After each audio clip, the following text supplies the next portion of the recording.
રામમાળી રામ મિત્રો તમારું બધાયનું મારા નવા એક બ્લોગમાં હાર્દિક સ્વાગત છે। આજે સવારમાં વહેલા ઉઠી બ્રશ કરી મોઢું ધોઈ ફ્રેશ થઈ ગયા, પછી માળીના મઢમાં ગયા, માળીના દર્શન કર્યા અને કરી નાખી બ્લોગની શરૂઆત।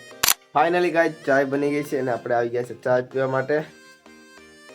ચેતુ આપણે ચેતુ બેઠી છે ને આ છે આ ગરમ ગરમ ચા અને આ છે મારા મમ્મી એટલે શ્વેતાના મમ્મી। મારી રામ મિત્રો, અત્યારે હું છું મારા ઘરે અને અત્યારે આપણે શ્વેતાની પ્રસાદ ચડાવવા માટે બલિયાદેવના મંદિરે જઈ રહ્યા છે।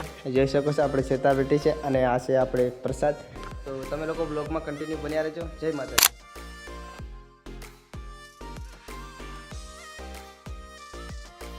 રામમાળી રામ મિત્રો, ફાઇનલી 5 વાગી ગયા છે અને આપણે ગરમ ગરમ ચા બનાવી દીધી છે અને હવે ગરમ ગરમ ચા પીએ। તો તમે લોકો બ્લોગમાં કન્ટિન્યુ બન્યા રહેજો। જય માતાજી। રામમાળી રામ। રામમાળી રામ મિત્રો, ફાઇનલી સાંજના 5 વાગી ગયા છે અને હું મારા ઘરેથી થોડેક મતલબમાં પહાડવાળા ઇલાકામાં આવ્યો છું। મતલબમાં મારા ઘરેથી થોડેક દૂર એક નાનો ડુંગર છે ને ત્યાં પર આવ્યો છું અને અહીંયા ગાઈસ ઠંડી હવા આવે છે અને બાકી તમે અહીંનું વ્યૂ તમને બતાવું।